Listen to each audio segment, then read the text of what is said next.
मैं रवि कुमार, स्वागत है आपका रेनेशा आईएएस में। मध्यकालीन भारत के इतिहास आपके जेपीएससी प्रारंभिक परीक्षा प्रथम पत्र के लिए चल रहे हैं। इतिहास के प्राचीन भारत के इतिहास समाप्त हो चुके हैं। जो 5 क्वेश्चंस वहाँ से आएंगे 10 मार्क्स के, और ये जो सेक्शन चल रहा है यहाँ से भी 5 प्रश्न आएंगे, वह भी 10 मार्क्स के होंगे। प्राचीन भारत के इतिहास समाप्त हो चुके हैं। जिन्होंने वीडियो अब तक नहीं देखा है प्लेलिस्ट विजिट करें, नीचे लिंक दिया रहेगा डिस्क्रिप्शन बॉक्स में, उसे देख लें। यहाँ मध्यकालीन भारत के इतिहास का जहाँ तक बात है तो दिल्ली सल्तनत समाप्त हो चुका है और हम लोग प्रवेश आज करने वाले हैं सूफी और भक्ति आंदोलन में। ओके, भक्ति आंदोलन और सूफी आंदोलन की उत्पत्ति का अगर आधार देखा जाए तो निश्चित रूप से जब तुर्कों का भारत पर आक्रमण हुआ, और तुर्क जो थे इस्लाम धर्म मानने वाले थे, अब भारत में बहुसंख्यक आबादी जो थी हिंदू धर्म मानने वाली थी। यहाँ पर तुर्कों के द्वारा मंदिर तोड़े गए या फिर धर्म परिवर्तन के प्रयास किए गए। इसके कारण समाज में असहिष्णुता फैल चुका था। दोनों धर्मों के बीच कहीं ना कहीं एक अविश्वास का वातावरण था। इसी स्थिति में यह आंदोलन हुआ, धार्मिक आंदोलन हुआ, जो भक्ति और सूफी आंदोलन के नाम से प्रसिद्ध हुआ।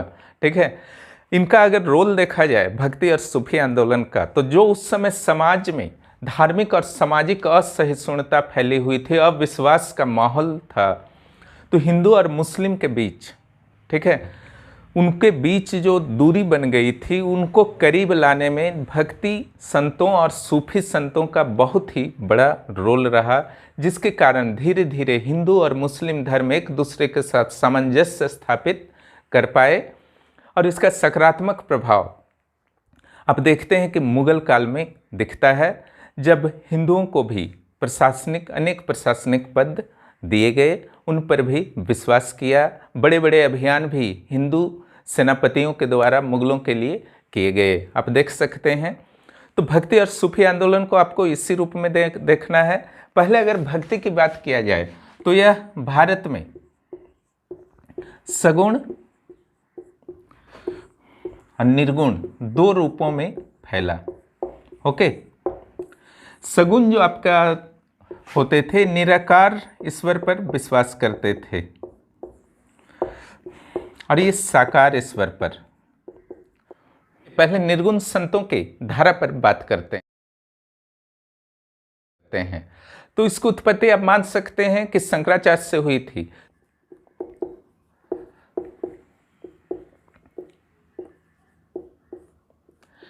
लेकिन शंकराचार्य के द्वारा जो अद्वैतवाद दिया गया था वो थोड़ा सा क्लिष्ट था, जिसके कारण रामानुजाचार्य ने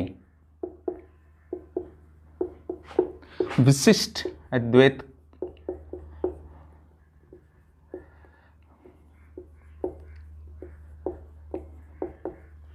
वाद को दिया। इसके बाद माधवाचार्य के द्वारा द्वैतवाद को दिया गया। उसके बाद निम्बार्क के द्वारा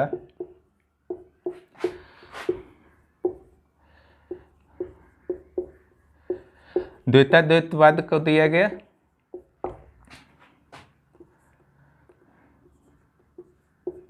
वल्लभाचार्य के द्वारा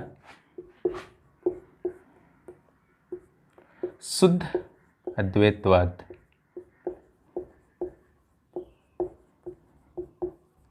और ये जो था पुष्टि मार्ग भी कहलाता था।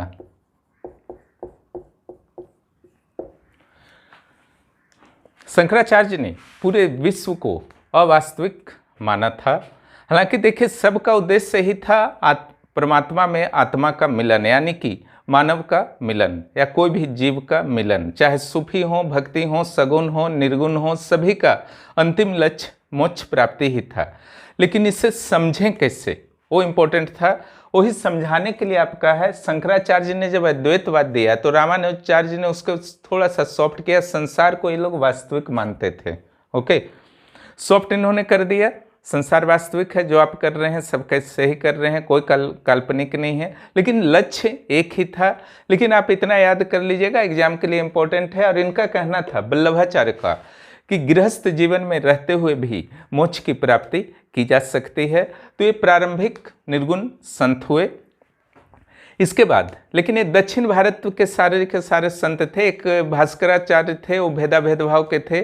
तो उत्तर भारत की ओर लाने का श्रेय किसको जाता है? भक्ति आंदोलन को। निर्गुण जो आंदोलन था भक्ति का, तो जाता है रामानुज धारा के ही एक थे, रामानंद। नॉर्थ इंडिया में निर्गुण आ जाइए अब, राकगु दाज, इतना याद कर लीजिएगा, ठीक है। थोड़ा अजीब है लेकिन याद कर लीजिएगा, बहुत लाभ होगा। रामानंद, कबीर, गुरु नानक।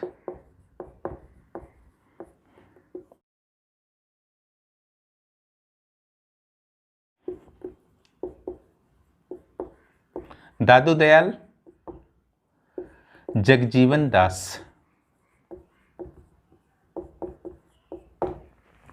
देखिए यहाँ पर इतना आपको याद कर लेना है, सूत्र को याद कर जाइए, फटाफट याद हो जाएगा। रामानंद जो थे, इनका बारे में क्या याद करना है, जो पीटी में आता है, दक्षिण से उत्तर भारत की ओर इन्होंने भक्ति आंदोलन, विशेष रूप से निर्गुण आंदोलन को लाया। और इन सभी निर्गुण वालों के बारे में बस इतना ही याद रखिएगा, इनका जितना कंप्लीट है, अगर एक कंबाइंड कंसेप्ट को रखना है तो हिंदू मुस्लिम एकता के समर्थक थे, जाति प्रथा के विरोधी थे, कर्मकांड के विरोधी थे, जो मैंने शुरू में निर्गुण के बारे में बताया, अवतारवाद के विरोधी थे। ओके। और रामानंद का जो दूसरा पॉइंट याद रखना है कि हिंदी में इन्होंने उपदेश दिया। तीसरा पॉइंट जो रखना है, इनका कुल 12 शिष्य था इंपॉर्टेंट, जिसमें 4 शिष्य जो था निम्न जाति से संबंध रखता था। ओके। उसमें जो थे कबीर, जुलाहा हो गया,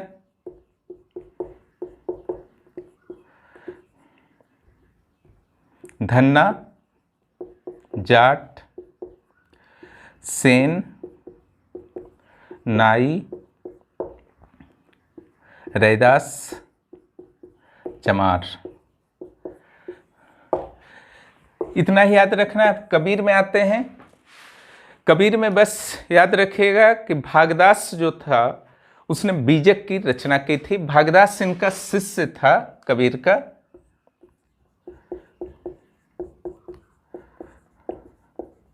बाकी जो कंसेप्ट है हिंदू मुस्लिम एकता वगैरह, जुलाहा थे, वो चीज़ अपनी जगह है, वो सब शुरू में एक साथ कंबाइंड मैंने बता ही दिया है।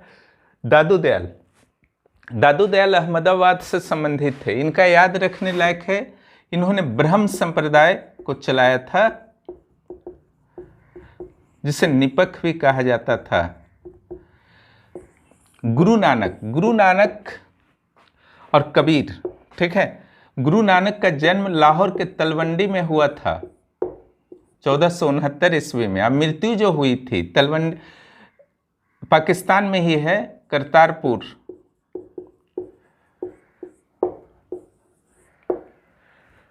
गुरु नानक के बारे में और मुख्य परीक्षा में हम लोग जानेंगे। जन्म और मृत्यु, हिंदू मुस्लिम एकता के समर्थक, और जगजीवन दास के द्वारा सतनामी संप्रदाय को चलाया गया था। इतना आप याद रखेंगे, इस सेक्शन में काफ़ी है। चलिए अब कुछ सगुण संतों के बारे में हम लोग बात कर लेते हैं।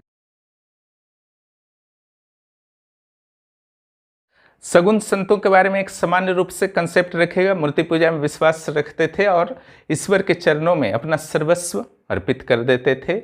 इसी से लगता था कि उन्हें मोक्ष की प्राप्ति हो सकती है। ओके।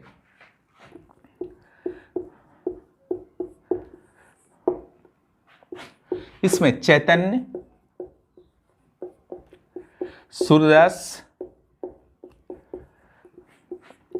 मीराबाई, ये सब कृष्ण या राम के उपासक थे। तुलसीदास,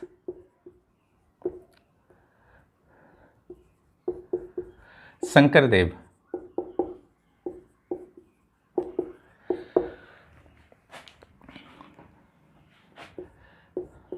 चैतन्य जो थे कृष्ण भक्त थे और अचिंत्य भेदभाव के संस्थापक थे। एक संप्रदाय है। ओके। इनका गुरु जो था ईश्वर पुरी था। ओके। ये मुख्य से बंगाल और उड़ीसा में कार्यरत आपका एक्टिव थे।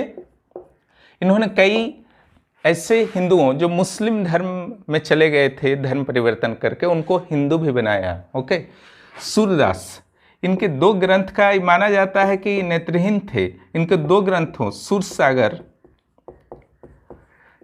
और सूरसारावली को याद कर लीजिएगा, काफी है। ठीक है, मीराबाई कृष्ण की भक्त थे, सूरदास भी कृष्ण के भक्त थे। मीराबाई का एक चीज स्पेशली याद रखिएगा, सिसोदिया वंश की बहू थी। ओके,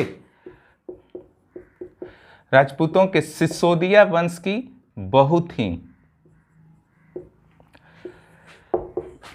तुलसीदास राम भक्त थे। इनका एक चीज याद रखिएगा, 1575 में इन्होंने रामचरितमानस लिखा था। ठीक है, अकबर के समकालीन थे मुख्य रूप से। ऐसे इन्होंने और भी बहुत सारे पुस्तक लिखी, जानकी मंगल, पार्वती मंगल, दोहावली, कवितावली। ठीक है, लेकिन मुख्य इनका पुस्तक है रामचरितमानस 1575 में। और उस समय शासक कौन था? अकबर था। ये प्रश्न आता है।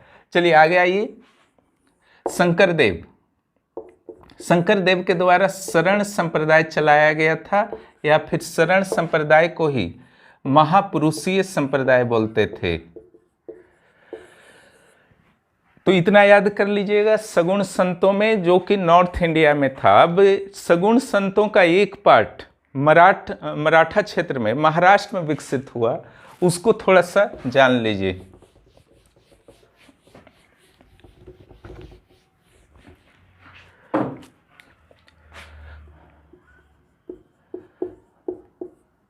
मराठा क्षेत्र,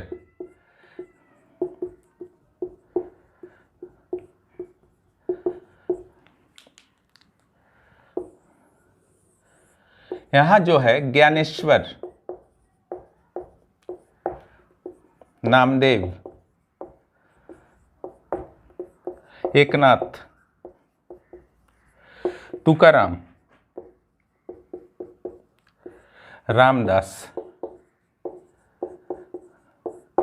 ओके, देखिए ज्ञानेश्वर नाम पहले इनका नहीं था। इससे पहले हिमाद्री चक्रधर जैसे संत भी हुए। मराठा संत जो थे ये मुख्य रूप से विष्णु के उपासक थे, और इनकी उपासना विठोबा के रूप में की जाती थी। और इनका जो मुख्य केंद्र था वह पंढरपुर था। ठीक है, और ज्ञानेश्वर के द्वारा लिखा गया था ज्ञानेश्वरी गीता, इसीलिए इनका नाम पड़ा ज्ञानेश्वर। इनके नाम पर गीता का नाम नहीं था, गीता के नाम पर इनका नाम पड़ा। ओके, अब विठोबा के रूप में विष्णु भगवान की पूजा करते थे, विठोबा के रूप में यहाँ के संत। नामदेव पेशे से दर्जी थे, निम्न जाति के थे। इन्होंने उत्तर भारत और दक्षिण भारत के बीच एक कड़ी का कार्य किया, उत्तर भारत और दक्षिण भारत के बीच। क्लियर। एकनाथ ये बरकरी संप्रदाय के, बरकरी उप संप्रदाय समझ लीजिए, के संस्थापक थे, और कुछ कविताओं की रचना की जिसे अभंगो कहा जाता है। एकनाथ ने कुछ कविताओं की रचना की जिसे अभंगो कहा जाता है। क्लियर।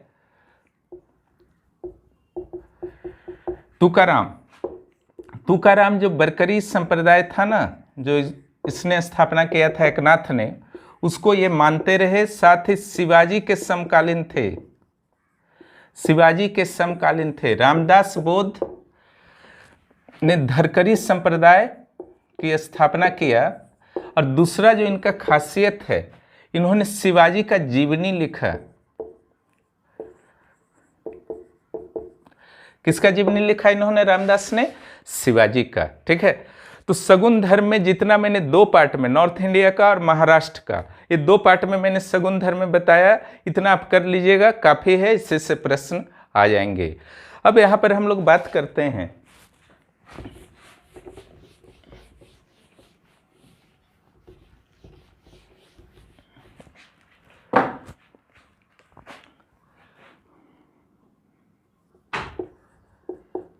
भक्ति आंदोलन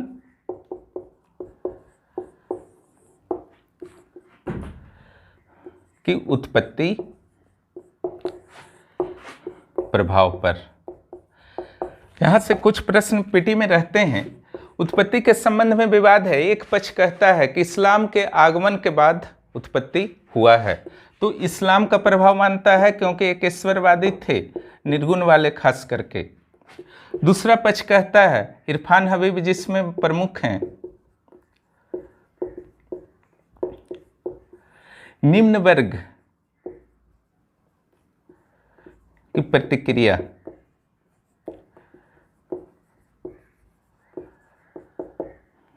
एक पक्ष कहता है कि भारत में भक्ति के तत्व प्राचीन काल से मौजूद थे। ओके, इरफान हबीब का कहना है कि तुर्कों का जब आगमन हुआ तो निम्न वर्गों को समानता का अधिकार मिला, उन्हें भी व्यापार, वाणिज्य एवं अन्य आर्थिक क्रियाओं में जो भागीदारी करने की अनुमति मिली, जिसके कारण उनकी आर्थिक स्थिति मजबूत हुई और उन्होंने प्रतिक्रिया किया हिंदू धर्म के कुरीतियों के विरुद्ध।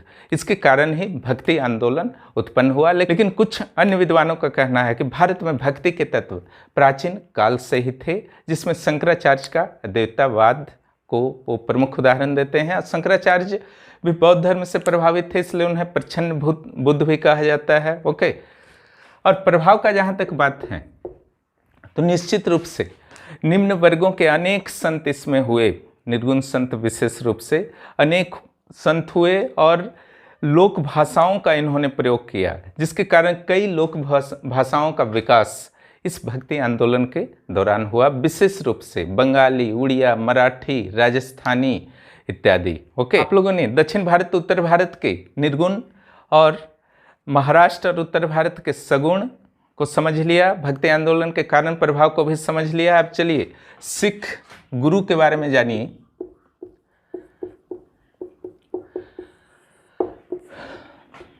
इसका फार्मूला याद कर लीजिएगा, नारा हर हर हर तेगो। 10 सिख गुरु इसमें आ जाएगा, ठीक है। इससे आपका हो गया नानक, ओके, इससे हो गए अंगद, इससे हो गए अमरदास, इससे हो गए रामदास, इससे हो गए अर्जुन देव,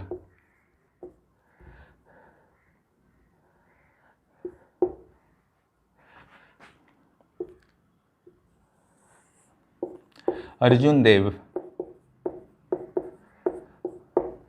इससे हो गए हरगोविंद। ध्यान रखिएगा कौन पहले है, पहले गोविंद हैं, ओके, फिर रास हैं, हर रास, फिर हर किशन, तेगो, तेगो से तेग बहादुर और गोविंद सिंह।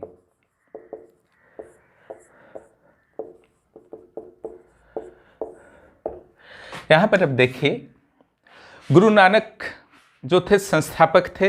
यहाँ एक चीज़ थोड़ा सा कष्ट आप लोग को करना होगा, सारे का कब से कब तक रहे थे वो जरूर याद कर लीजिएगा, ठीक है। तो आपका जो नानक हैं, नानक का जन्म जो हुआ था तलवंडी में हुआ था, 1469 से 1539 से पूरा लाइफ काल है, ठीक है। गुरु जब भी बने लेकिन 1539 तक एक गुरु रहे। इनका जो था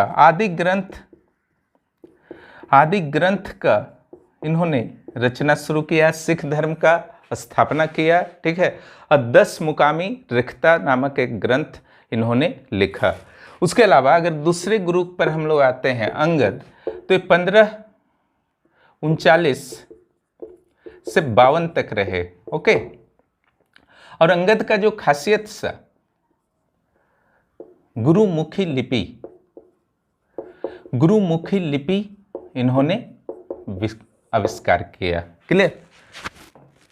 नानक का हो चुका है, अंगद का हो चुका है, ये सब मिटाते जाते हैं, ठीक है। उसके बाद अमरदास का कुछ नहीं करना है, 22 गद्दी।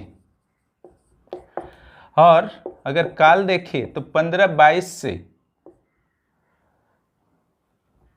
1552 से 1574,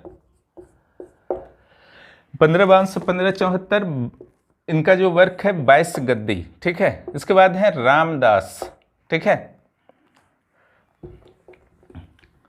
रामदास का जो वर्क है, इनका पहले काल लिख लीजिए, 1574 से 1581, ज़्यादा दिन नहीं रहे, लेकिन वंशानुगत बना दिया इन्होंने गुरुपद को और अमृतसर की स्थापना की, ठीक है। उसके बाद आते हैं अमरदास के बाद अर्जुन देव, ये 1581 से 1606 ईस्वी तक रहे।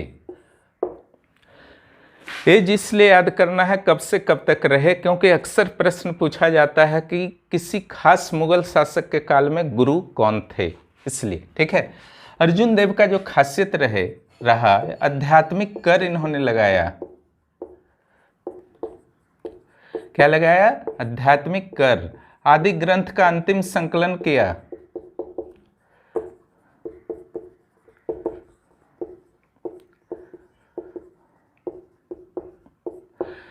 एक है आपका स्वर्ण मंदिर जो था, उसका नींव रखा।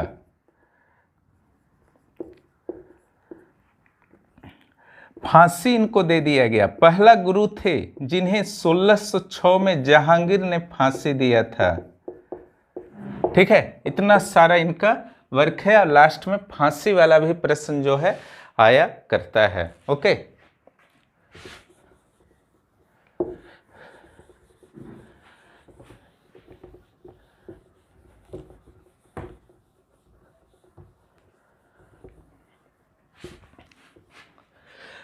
अर्जुन देव भी हो गए। चलिए हरगोविंद, सूत्र को अच्छा से याद कर लीजिएगा, गुरु वाला टेंशन खत्म हो जाएगा, ओके। हरगोविंद का कुछ नहीं करना है आपका, 1606 से 1645 तक, और सिखों का सैन्यकरण।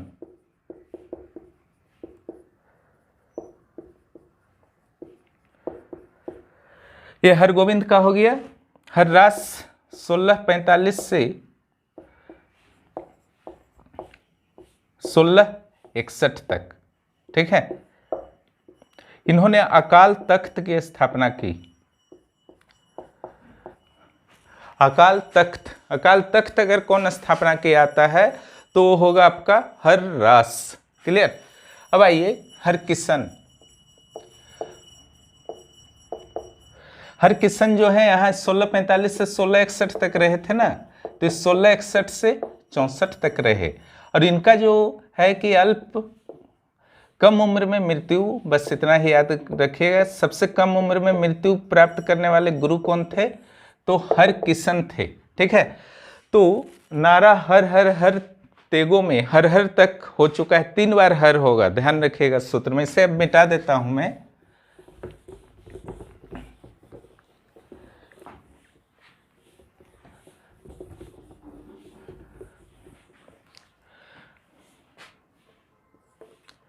सोलह 64 से 1675 इनका जो था, इन्होंने प्रशासनिक पद प्राप्त किया, स्वीकार किया, ठीक है।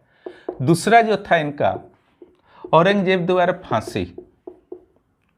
क्यों फांसी दिया गया था वो कहानी जो है आपका लंबा है, क्लियर। अब आ जाइए लास्ट गुरु, अंतिम गुरु 1675 से 1708। इनका जन्म जो हुआ था पटना में, मृत्यु हुआ महाराष्ट्र के नांदेड़ में। इनके द्वारा पाहुल नाम का पर्व शुरू किया गया, अंतिम गुरु थे। इसके अलावा कच्छा, कड़ा, कृपाण, कंघी सब जो है सिखों को देने वाले गुरु भी यही थे। और गोविंद सिंह के बाद आदि ग्रंथ को ही गुरु घोषित कर दिया गया, ठीक है। इतना भी याद रखिए। बंदा बहादुर को गुरु नहीं घोषित किया गया, बस वो सिख के नेता ही बने रहे जिन्होंने मुगलों के विरुद्ध विद्रोह भी किया था। अब हम लोग आते हैं सूफी संतों पर। भारत में सूफी संतों के कई सिलसिले विकसित हुए, ओके। उनमें से हम लोग कुछ सिलसिलों पर, सिलसिला का अर्थ होता है सूफी संत का, यानी कि उस संप्रदाय, अलग अलग जो पार्ट है। सूफी संत से कुछ अलग अलग वर्ड्स को पहले समझ लीजिए। सूफी, पहली बार इसका प्रयोग हुआ 9th सदी में, 9th सेंचुरी में। इस शब्द का पहला प्रयोग। इसका अर्थ अगर आप देखें तो इसका अर्थ होता है पवित्रता। ऐसे और भी बहुत सारे अर्थ हैं, लेकिन जो सबसे ज़्यादा स्वीकार्य है वो है पवित्रता। इसके दो पार्ट होते हैं, एक बेसरा, बासरा। बेसरा का अर्थ होता है जो इस्लामी नियमों से, शरीयत के नियमों से नहीं बंधे हुए हैं।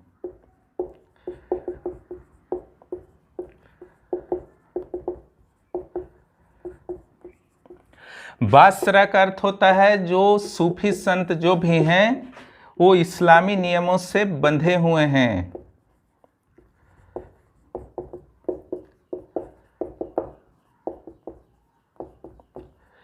इसके अलावा कुछ और वर्ड आपको याद रखना है। वली, वली जो होता था उत्तराधिकारी होता था।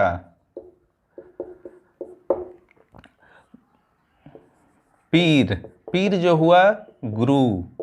मुरीद, मुरीद जो हुआ शिष्य। ये सब जो है आपका एग्जाम में सीधे सीधे आ जाएगा, इसलिए बता रहा हूं। और जानिए सूफी के बारे में कुछ वर्ड्स, फिर संतों के बारे में केवल जानना है।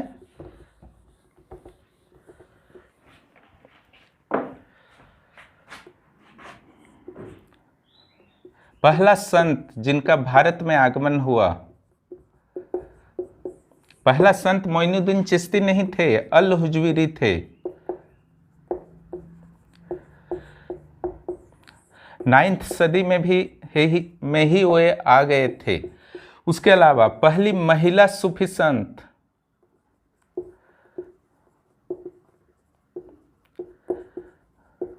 पहली महिला सूफी संत जो थी भारत में आने वाली, रबिया।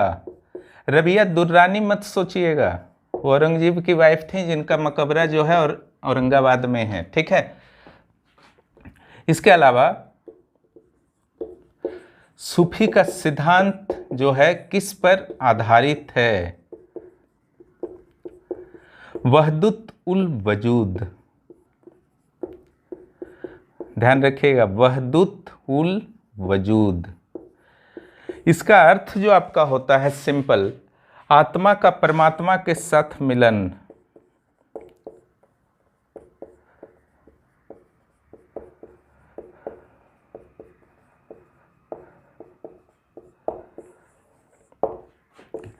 इसका जो था उसमें शांति, अहिंसा, सहिष्णुता,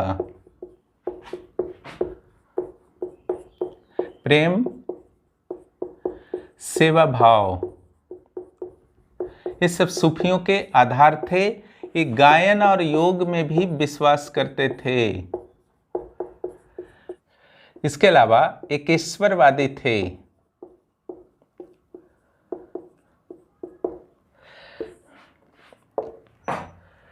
और कुछ वर्ड्स को जान लीजिए। हक परमात्मा, खल्क सृष्टि, खानकाह वो झोपड़ी या घर जहां पर सूफी संत रहा करते थे। सिलसिला, सिलसिला जो था संप्रदाय सब था, सूफी का अलग अलग संप्रदाय, ठीक है। तो ये हुआ कुछ वर्ड्स जो सूफी से रिलेटेड थे जिससे आपको जानना चाहिए। अब हम लोग सिलसिलों के बारे में बात करते हैं कि आखिर कौन कौन से सिलसिले भारत में मुख्य रूप से विकसित हुए।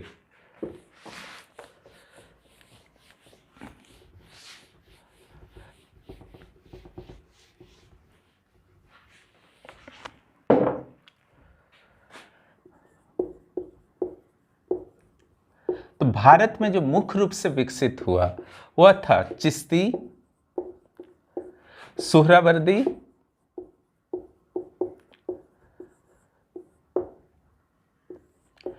कादरी, नक्शबंदी,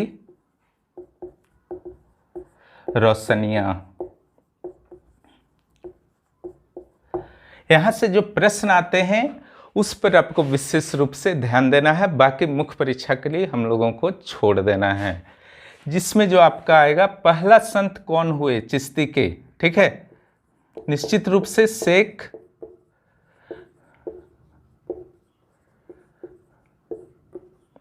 मोइनुद्दीन चिश्ती, ओके। उसके बाद आए कुतुबुद्दीन बख्तियार काकी,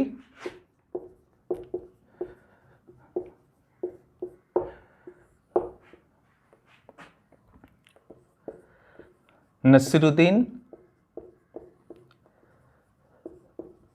महमूद, इनके बारे में हम लोग बाद में थोड़ा स्टडी करते हैं, पहले चिश्ती को समझ लिया जाए।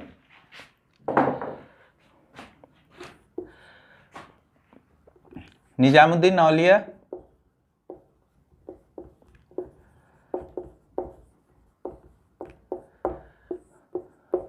शेख बुहारुद्दीन गरीब,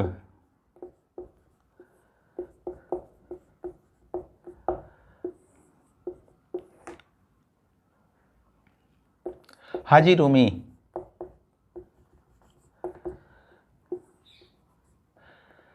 शेख गेसुदराज,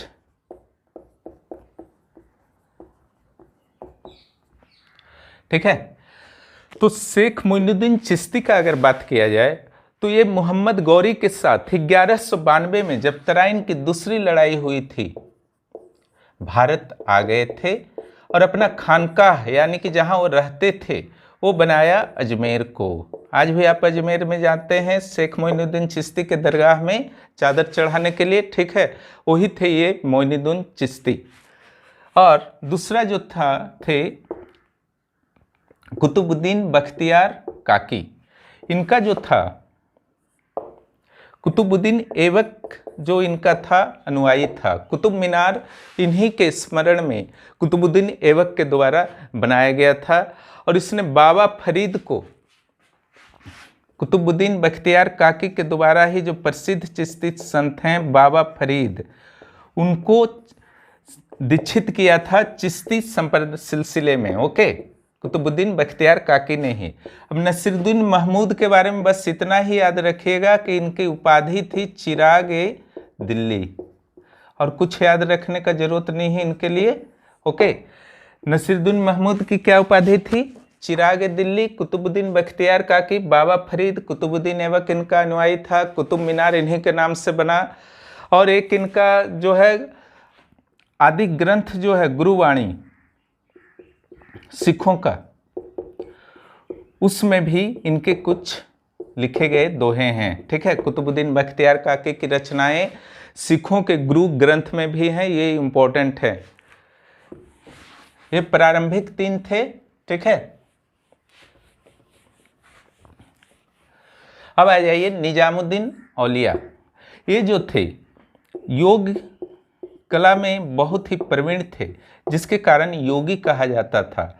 जो मोहम्मद बिन तुगलक MBT पागल सुल्तान जिससे कहा जाता था, इन्हीं का अनुयायी था। जब इनकी मृत्यु हुई तो दिल्ली में मकबरा बनवाया था। स्थापत्य जब मैंने बताया था, दिल्ली का बताया था ना कि निजामुद्दीन औलिया का मकबरा MBT ने बनवाया, मोहम्मद बिन तुगलक।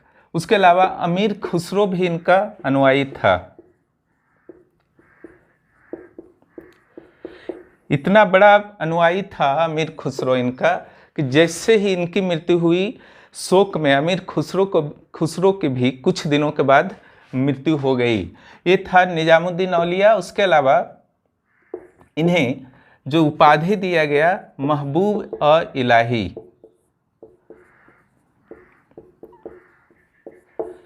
इनका उपाधि था। क्लियर। अब आइए बुहाउद्दीन गरीब पर हम लोग आते हैं।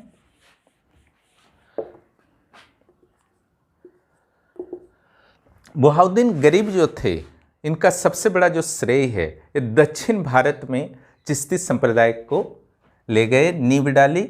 और इनका जो ये था आपका खानका था, दौलताबाद में था, साउथ इंडिया में चिश्ती की नींव। हाजी रूमी एक साउथ में हुए, बीजापुर कर्नाटक में इनका खानकाह था। शेख गेसुदराज, ठीक है, शेख गेसुदराज के बारे में क्या करना है आपको, दो चीज करना है, ओके। एक, इनका खानकाह जो था गुलबर्गा में था कर्नाटक में, और दूसरा जो इनके बारे में करना है कि दक्षिण भारत में चिश्ती संप्रदाय को लोकप्रिय बनाया, बस इतना ही करना है। तो ये था आपका चिश्ती सिलसिला। अब हम लोग चलिए चलते हैं सुहरावर्दी सिलसिला पर।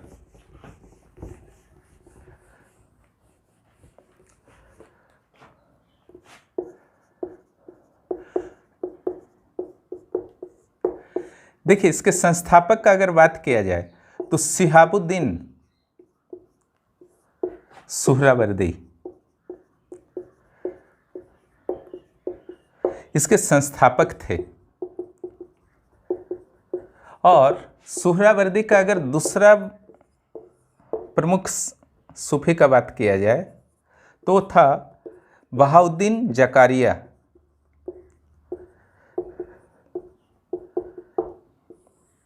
भारत में संस्थापक अगर आता है कि भारत में कौन संस्थापक थे, भारत में अगर कौन संस्थापक थे आता है तो आपको लिखना है बहाउद्दीन जकारिया। अगर पूरे सुहरावर्दी का कौन संस्थापक था तो ये सुहाबुद्दीन सुहरावर्दी का नाम आपको लिखना है, ठीक है। और इनका जो है गहरा संबंध था इल्तुतमिश से। इल्तुतमिश ने ही इनको, बहाउद्दीन जकारिया को, शेख उल इस्लाम की उपाधि दी थी। शेख उल इस्लाम की उपाधि इनको कौन दिया था, इल्तुतमिश।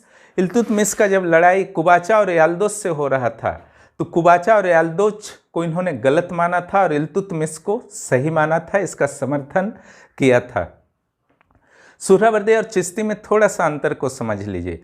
चिश्ती जहाँ पूरी तरह से जीवन के सादगी में व्यस्त रहते थे और राजपाट इत्यादि से दूर रहते थे, न ही हिंदू से उनको दुश्मनी थी, न ही मुस्लिमों से, न ही उन्हें किसी प्रशासनिक पद का लालच था। लेकिन जो आपका सुहरावर्दी सिलसिला हुआ, इसके संतों ने राजकाज में हस्तक्षेप किया, किसी सुल्तान का पक्ष में रहे, किसी सुल्तान के विरोध में रहे, ठीक है।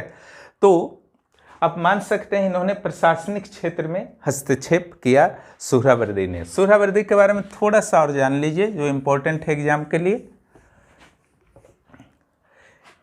इस सिलसिले के दो पार्ट थे, ठीक है। फिरदौसी, सत्तारी।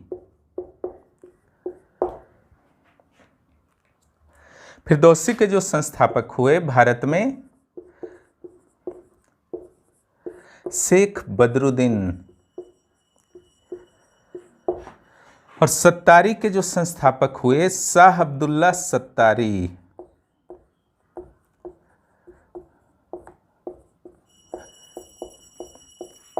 बिहार झारखंड में अगर देखा जाए, बिहार बंगाल में, तो ये जो फिरदौसी संप्रदाय से ही एक संबंधित थे, सरफुद्दीन याहिया मनेरी। मनेर में इनका खानका है, सरफुद्दीन याहिया मनेरी, ठीक है। फिरदौसी हुए सरफुद्दीन याहिया मनेरी, फिरदौसी संप्रदाय के थे। इनका प्रभाव जो था बिहार में था। इतना याद रखना है फिरदौसी के बारे में। यहीं पर एक सत्तारी के हुए मोहम्मद गौस, ओके। अब मोहम्मद गौस का ही अनुयायी था तानसेन, अकबर के दरबार का जो था तानसेन, ठीक है।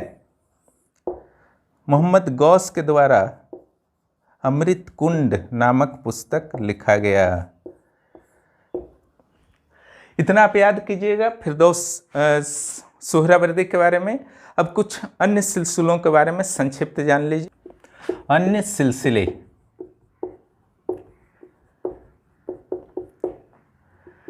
कादरी, नक्शबंदी, महदवी, रोशनिया।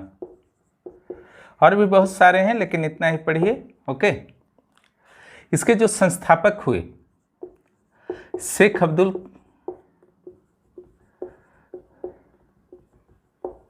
कादिर जिलानी। लेकिन अगर भारत में संस्थापक की बात आती है तो शाह निजामतुल्ला।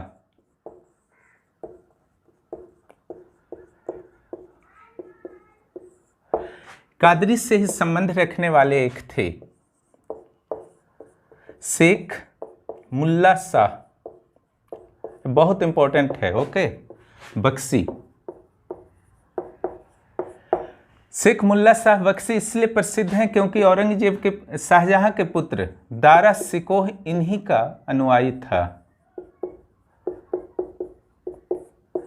क्लियर? शेख मुल्ला शाह बख्शी यानी कि कादरी सिलसिला का अनुयायी ही था दारा शिकोह। ओके, अब हम लोग आते हैं नक्शबंदी पर। देखिए, नक्शबंदी सिलसिला का जो संस्थापक था ख्वाजा बाकी बिल्लाह। इसी सिलसिला का एक था शेख अहमद सरहंदी। ये एग्जाम में अक्सर आ जाता है इनका नाम। अभी आता क्या है एग्जाम में उसको समझ लीजिए कि मुगल के किस बादशाह के समकालीन थे। अकबर जहांगीर के समकालीन थे। महदवी का अगर देखा जाए संस्थापक कौन थे तो सैयद मोहम्मद माधी। सैयद मोहम्मद माधी।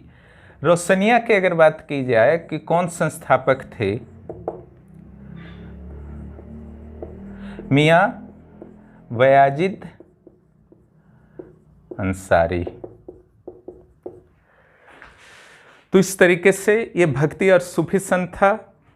तो यहाँ पर ये जो आप लोगों ने पढ़ा सगुन और निर्गुण संतों के बारे में पढ़ा, उसमें भी दो दो पार्ट में मैंने कर दिए। सगुन जो थे उत्तर भारत के, महाराष्ट्र के, निर्गुण जो थे उत्तर भारत के, दक्षिण भारत के। ठीक है, और उसके बाद आपने सिखों के बारे में पढ़ा, सिख गुरुओं के बारे में, उनके क्या क्या वर्क्स थे, उनके थोड़ा जो जहाँ जहाँ मैंने ईयर्स लिखा है कब से कब तक हैं, उन संतों के ईयर्स को जरूर याद कर लीजिएगा। कुछ पुस्तकों को याद कर लेना है। ठीक है, और इधर जो है सूफी संतों के बारे में पढ़ा, चिश्ती, सोहरावर्दी, कादरी, नक्शबंदी, महदवी।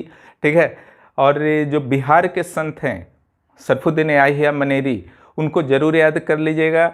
साथ ही ये पूरी तरह से आपको क्लियर होना चाहिए कि सिखों का सैन्यकरण किसने किया, जहांगीर ने किस सिख गुरु को फांसी दिया, औरंगजेब ने किस सिख गुरु को फांसी दिया, अकाल तख्त की स्थापना किसने की, 22 गद्दी की स्थापना किसने की, स्वर्ण मंदिर की नींव किसने डाली, आध्यात्मिक कर किसने लगाया, या फिर आदि ग्रंथ के रचना किन्होंने किया था और आदि ग्रंथ का अंतिम संकलन किसने किया।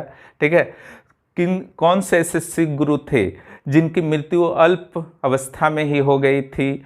तो इन सारे प्रश्नों को अच्छी तरह से करना है। सिख गुरुओं के लिए मैंने जो सूत्र बना दिया है, ठीक है, नारा हर हर हर तेगो, एकदम इसको कंट्रोल रखिए और जो भी सूत्र मैं बता रहा हूँ, ट्रिक्स बता रहा हूँ, उसको कंट्रोल कीजिए, बहुत ही आसान हो जाएगा। अब हम लोग अगले क्लास में कोशिश करेंगे विजयनगर, बहमनी और मुगल से पहले जितने भी प्रांतीय राज्य दिल्ली सल्तनत जब टूटा था तो कौन कौन बने। फिर मिलते हैं अगले क्लास में। बहुत बहुत धन्यवाद वीडियो देखने के लिए। जो भी चैनल पर नए हैं तुरंत सब्सक्राइब कीजिए।